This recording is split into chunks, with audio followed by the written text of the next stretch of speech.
Ok, então, dando sequência, né, na parte de embriologia, o próximo processo embrionário, após, né, o que a gente viu anteriormente, né, vai ser o processo de diferenciação da blástula, a gente chama de gastrulação.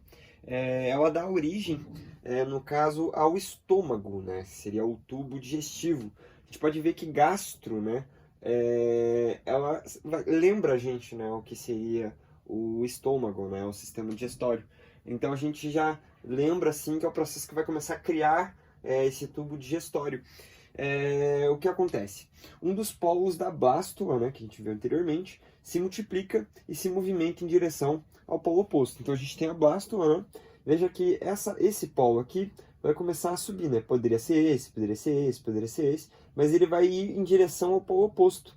É como se você amassasse uma bolinha uma bolinha de tênis. Se você amassar ela, né, vai acontecer exatamente isso. Ela vai começar a criar, no caso, uma estrutura interna.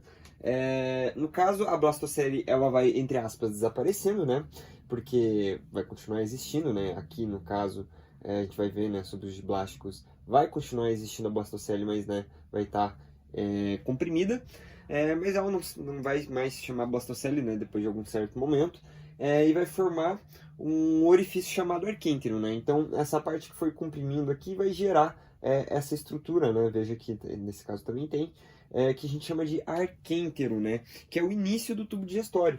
E o orifício, né, que vai dar acesso, né? Veja esse pequeno orifício aqui que vai dar acesso ao arquêntero. Ele se chama blastóporo e ele pode gerar duas coisas. Ou ele pode gerar a boca, que no caso é dos protostômios, ou no caso ele pode gerar o ânus do animal, ou, né, do indivíduo, que vão ser os deuterostômios, né?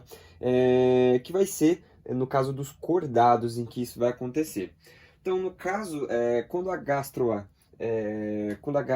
é formada, ela forma um negócio chamado folheto embrionário. E o que é o folheto embrionário? São esses folhetos aqui que vão fazer a diferenciação e vão se especializar, né? A gente vai ver no processo de organogênese, né, que é o próximo resumo, do que vai ser originado, né, desses folhetos embrionários. Mas a gente pode ver aqui, né, no caso, que a gente vai ter a ectoderme e a endoderme. Quando ele possui apenas os dois, né, a gente chama eles de diblásticos, né, que eles só possuem a ecto e a endoderme. Então a blástula pode fazer o processo de gastrulação e se tornar um indivíduo diblástico, né, que vai possuir apenas dois folhetos embrionários, que seria a endoderme, né, que seria essa parte interna, né, que circunda, né, o arquêntero, ou a parte externa, que a gente chama de ectoderme. Mas a gente pode também ter os indivíduos triblásticos, que vão possuir a ectoderme, né, essa parte aqui de baixo, né, a blastula vai lá, passa o processo de gastrulação e pode gerar, né, no caso, os triblásticos, né, que veja, a gente vai ter a ectoderme, né, assim como nos diblásticos, que circunda todo, né, a gástrula. A gente vai ter no processo no processo em que o polo vai se aproximando do polo oposto, essas células, esses pequenos, né, esses pequenos blastômeros, eles vão se multiplicando, né, como a gente viu por aqui, eles vão se multiplicando e se movimentando e vão gerar o mesodermo, a mesoderme, né, no caso, que vai ser essa estrutura aqui no meio, né, em rosa, que vai estar entre a ectoderme e entre a endoderme, né, como a gente já viu anteriormente.